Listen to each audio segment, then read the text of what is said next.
I'm Leah Lane, an award-winning travel writer and author of Places I Remember, Tales, Truths, Delights from 100 Countries. On this podcast, we share conversations with travelers about fascinating destinations and memorable experiences around the world.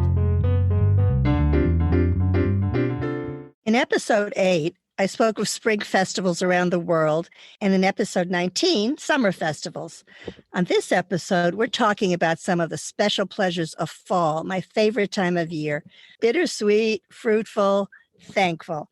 Around much of the world, there are warm days, crisp nights, and the colors and smells of autumn. Let's first talk about the changing color of leaves, and not just in the northeastern United States. From September through November, you can follow the leaves. I'd love to take a leaf peeping trip for 3 months, keeping the beauty going, following the changing leaves from north to south and from higher to lower elevations. And here are a few lesser-known destinations I might choose. Ozark National Forest in Arkansas has more than 1.2 million acres. During October, fall foliage is at its peak, and there are plenty of mountains, springs, rivers, and breathtaking parks to photograph. The Catskill Mountains, a couple hours north of New York City, are a less crowded alternative to New England. Hike or take a scenic drive before checking out local cideries and breweries. Columbia River Gorge between Washington and Oregon has over 50 waterfalls. During October and November, Mount Hood is awash in fall colors. The Pocono Mountains in Pennsylvania are backdrops to gently winding roads, perfect for fall foliage gazing, especially Route 507. Leaves begin to turn in mid-September and peak in October. The southwestern landscape is spectacular in fall along the Enchanted Circle in New Mexico. This 83-mile drive connects the towns of Taos, Eagles Nest, Red River, and Cuesta. Emma Falls State Park is home to Georgia's tallest waterfall. At 729 feet, you can view it from many trails along the park. And at the bottom of the falls, you have a great view of maples and oak trees. Surrounding Chesapeake Bay and the Delmarva Peninsula is Maryland's Eastern Shore. Be sure to walk around Elk Neck State Park to see the gorgeous colors. And chow down on some Maryland blue crabs while you're at it. You just take a mallet and bang away. In early November, fall colors come to Tennessee. Drive down the Natchez Trace Parkway to see poplars, maples, oaks, and hickory trees. Cape May, New Jersey, a vintage seaside resort town, turns into an autumn haven mid-October through November. The historic lighthouses give overviews of the changing fall colors, as well as the Atlantic Ocean, Delaware Bay, and Cape May Point State Park. Aspen, Colorado is named for its gorgeous aspen trees that turn yellow gold in the fall. Stop at Maroon Bells to take in the scenery. Along the Wisconsin River is a glacier-formed gorge known as the Wisconsin Dells. During the fall, the dells are particularly peaceful. Boat tours, river walks, and sightseeing in Devil's Lake State Park are delightful ways to enjoy the colors. Outside the United States, Korea, Taiwan, China, and Japan are all known for beautiful color, especially in the highlands. And in Europe, charming villages and historic cities such as Paris and Prague are gorgeous in the autumn season. You can drive around on your own to view leaves, but always check to be sure that fall festivals will be on. Around the globe, winemakers and wine experts celebrate new vintages and older favorites with festivals, tastings, vintage-specific food pairings, and educational wine-themed seminars. The Lone Star State is known for barbecue. But fine wine? Well, Texas is America's 5th largest wine-producing state. It even hosts Grape Fest, the Southwest's largest wine festival, held annually in September. Some 250,000 people sample Texas vintages, and the festival includes a grape stomping contest. If beer is your drink of choice, and even if it isn't, Oktoberfest in Munich, Germany, is the world's largest celebration of beer and fun.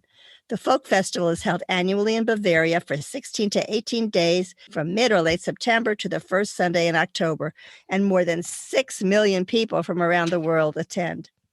The festival originated on October 12, 1810, celebrating the marriage of the Crown Prince of Bavaria, who later became King Louis I, to Princess Teresa von Sachsen-Hildburghausen. Let's turn to Halloween. It's not just trick-or-treating anymore. Salem, Massachusetts, the Witch City, is known for the tragic events that unfolded during the Salem witch trials when 19 innocent victims lost their lives in 1692. The women were not witches and were accused due to Puritan beliefs of the time. Visit in October if you want a glimpse of the city's darker past, along with present-day bewitching fun. The month-long spree includes seances, ghouls, ghost stories, pirates, vampires, and the macabre, and of course, witches. I was there one Halloween, and witches in black, many with pointed hats, kept walking around, shopping, and looking as casual as soccer moms. The Grand Parade in Salem kicks off the festival each year, and many families bring their kids for Halloween night. But Halloween parades around the world now seem to be more for adults than kids.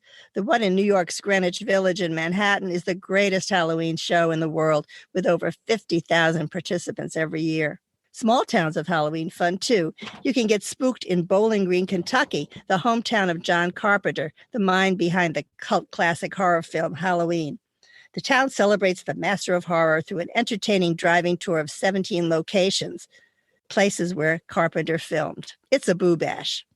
Since 1920, the Anoka, Minnesota Halloween Festival was created to bring local communities together for more treats than tricks. The first celebration included a costume parade and sweets for the local children. Years later, in 1937, over 20,000 people attended the festival, and Anoka became recognized as the Halloween capital of the world. Today, the festival remains a grand, small-town tradition. Many fall festivals around the world are focused on harvest time. Mascara, translated as many faces, is similar to Brazil's Rio Carnival and is celebrated every October in Bacolod in the Philippines. The festival started in the 1980s when the province's main livelihood, sugar, was priced at an all-time low. The smiling masks were a declaration of the people of Bacolod City that they will survive challenges. And Bacolod is now nicknamed the City of Smiles. Sukkot, the Feast of Booths, follows shortly after the High Holy Days of the Jewish New Year celebration, and the 8-day festival gives thanks to God for the harvest. Special booths are constructed to recall the period of the Exodus recounted in the Hebrew Scriptures, when the Israelites lived in huts in the desert before entering the Promised Land. Israel is filled with Sukkot celebrations, and you can find them in Jewish temples around the world. One of the most important traditional mid-autumn festivals in Asia, including China, Taiwan, and Vietnam, is the celebration of the harvest, also known as the Moon Festival, because it coincides with the full moon on the 15th day of the 8th lunar month. It's a time of family gatherings, matchmaking, and public celebrations. Special pastries called moon cakes are prepared. Ceremonies give thanks for the harvest and to encourage the harvest-giving light to return again in the coming year. Lanterns and lights of all sizes and shapes are carried and displayed, symbolic beacons that light people's path to prosperity and good fortune. And celebrants pray for babies, a spouse, beauty, longevity, or for a good future in general. I attended a shimmering light-filled ceremony called Loy Kathrong in Thailand on a November evening when the moon was full. Floating banana leaves placed with candles and messages attached make their way down the waterways of the country, celebrating a new beginning of sorts after the rainy season. This was probably the most visually beautiful festival I have ever seen. The most famous autumn festival is no doubt Thanksgiving, observed in Canada on the second Monday in October and in the United States on the fourth Thursday in November. This is a national day of rest and big family meals.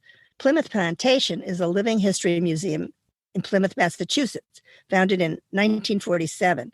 It attempts to replicate the original settlement of the Plymouth colony, established in the 17th century by the English colonists who became known as the Pilgrims. Thanksgiving there is where the first feast with settlers and native peoples took place. It would be meaningful to celebrate there at least once. And then there are fall celebrations that have nothing to do with the harvest. At the Autumn Dance Festival at the Jambe Lakhan Temple in the Himalayan kingdom of Bhutan, drums pound, dancers swirl in one of the most spectacular of the many monastery and temple festivals held throughout Bhutan. Performers enact everything from bawdy folktales to allegories of Buddhist doctrine. For example, women dressed as princesses cavort with buffoons until their royal fiancés return from a journey and order the princesses' noses cut off.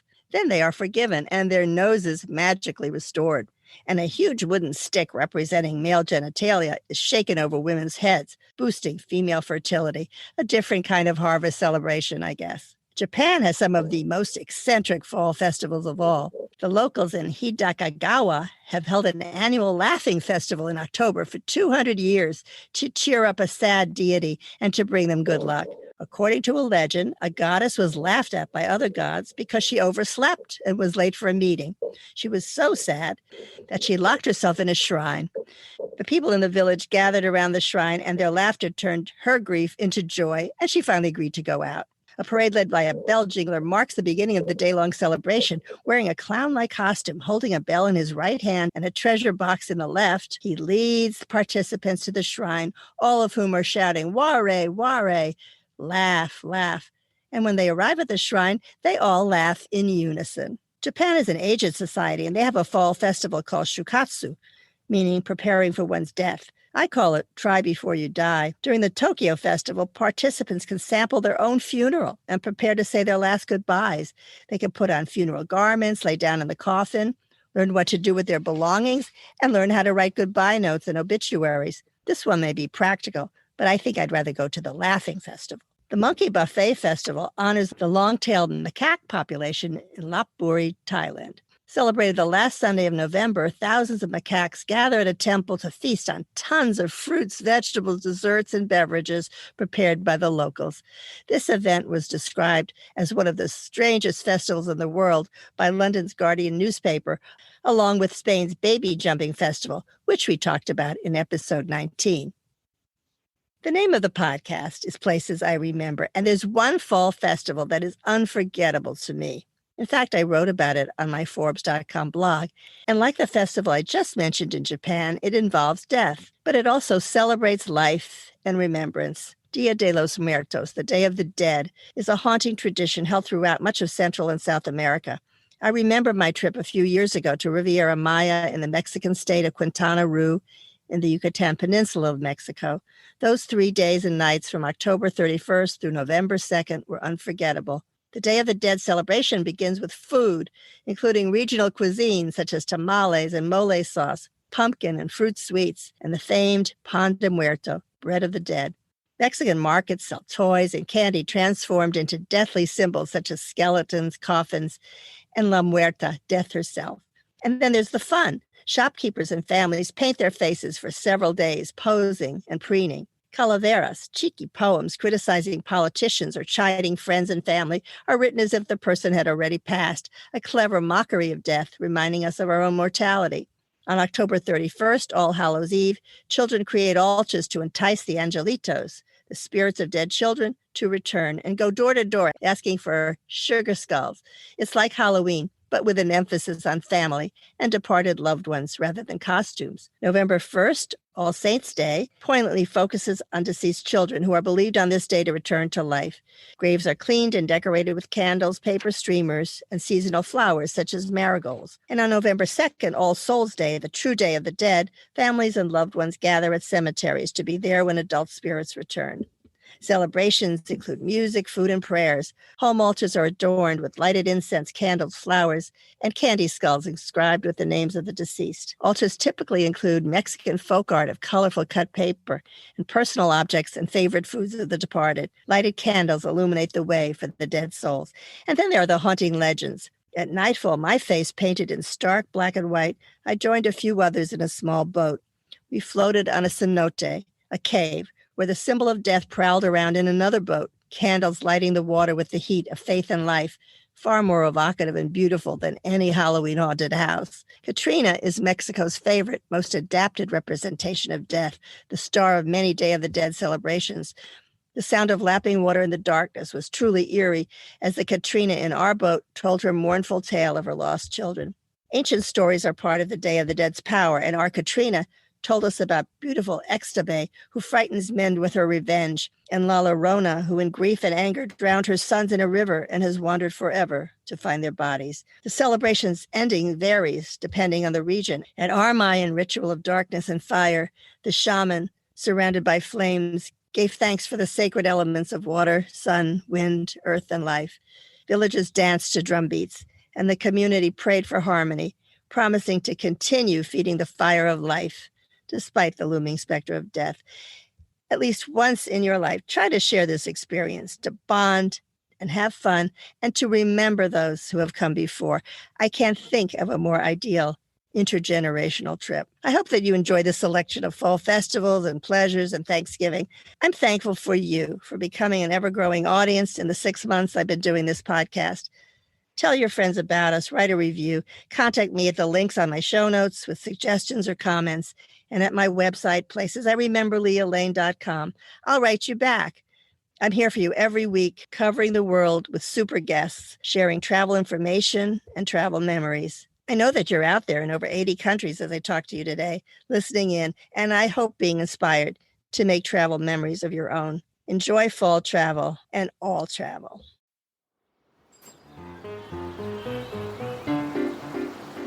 Thanks for listening to our award-winning podcast. We've recorded over 100 episodes of Places I Remember, so follow us on any podcast app.